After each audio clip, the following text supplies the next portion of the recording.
Today you could be good. Instead, choose tomorrow. Let's postpone. Let's say I'll start the diet. I'll start the novel. I won't do it today. I'll do it tomorrow. Stoicism is a philosophy about choices, how we choose to see things, what we choose to do, who we choose to be. It all comes down to choices. In today's episode, we want to focus on choice and provide you with all the best insights from the Stoics about it, on how to choose wisely and how to choose to be the best person possible right now. Being good at something requires concentration. It requires elimination. Seneca says, "He who is everywhere is nowhere." If you want to be good at anything you're doing, it means focusing. Every yes you say means saying no to something else. But on the contrary, when you say no to other things, when you say no to the non-essential, the Stoics say it allows you to say yes. Focus on what is truly essential. So what are you saying no to in order to say yes to what matters? We know what we have to do, right? We have the information. The problem is doing it. Marcus Aurelius says, "You could be good today, instead choose tomorrow. Let's postpone. Let's say, I'll start the diet. I'll start the novel. I'll start cleaning the house. I won't do it today. I'll do it tomorrow."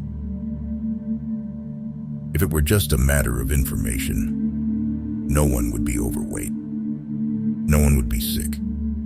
Everyone would have sculpted abs. Every project would be completed. We know how to do it. The problem is that we don't do it. We don't take the steps. That's why the Stoics have the discipline of action. At the end of the day, it's all about action. It's not what you say. It's not what you think. It's what you do. What action will you take? What step will you take? And that's really how you finish something, step by step. Just take the first step. Marcus Aurelius says, "No one can stop you from that first step." One of Seneca's most popular quotes is, "We suffer more in imagination than in reality." What he's trying to say is that you don't have to suffer in advance. Anxiety is a punishment to yourself. It doesn't solve or adapt the situation. It just makes you nervous, uncomfortable, and unhappy, often leading to what you initially feared. Stoics are prepared for what life can throw at us, but we don't suffer before we have to, because we know it serves no purpose regarding the situation.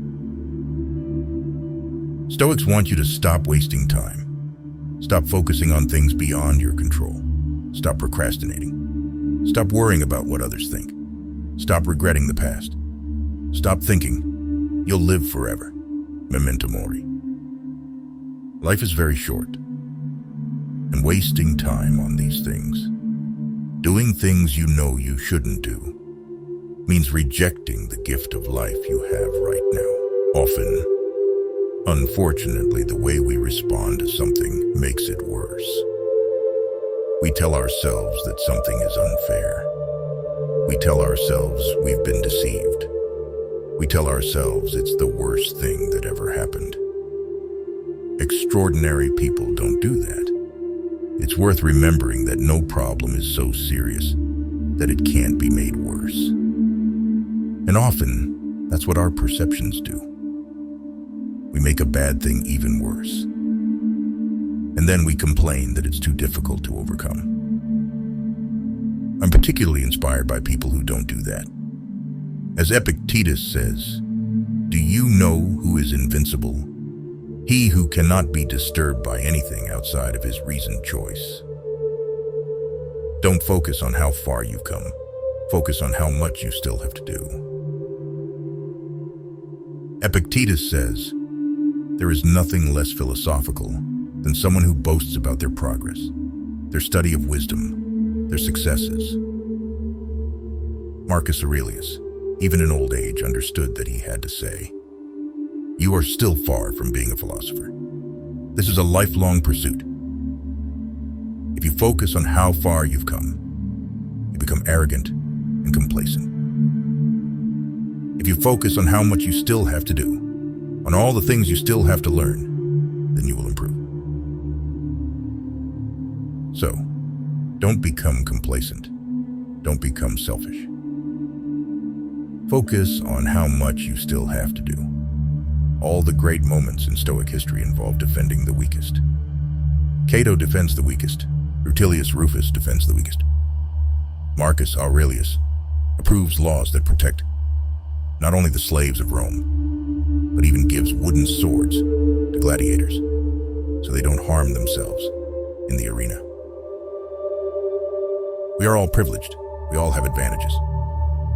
And at different times, we will find ourselves in positions of power or influence where we can do something for someone. A huge part of Stoicism is using that power, using that privilege to lighten the burden, to make life easier and better for others. Justice is a central virtue of Stoicism. Justice in doing the right thing. The rest doesn't matter. 99% of the things you dedicate time to don't matter. It's not that they're not important. It's that we focus on things that are not in our hands. This is what Epictetus sees. He says the chief task in life is to separate the things that are under our control from those that are not. What others do, what others say, time, how the dice fall. So many things we spend time and energy worrying about, hoping, regretting, desiring, wanting to be different, that were never in our hands. And so, spending our time on what is in our hands is what matters.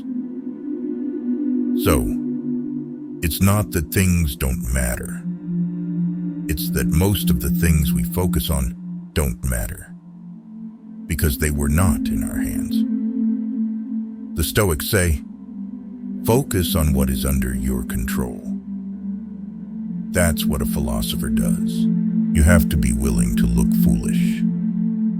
Epictetus says, if you want to improve, you have to be willing to look ignorant or foolish about some things. I think this means you have to be willing to ask silly questions. If you don't ask, you can't learn. If you're afraid of what others think, you'll never learn what you don't know. But I think the other aspect is that you have to be willing not to care about things. Right? Saying, I don't care about that. I'm not following that. I don't know anything about it.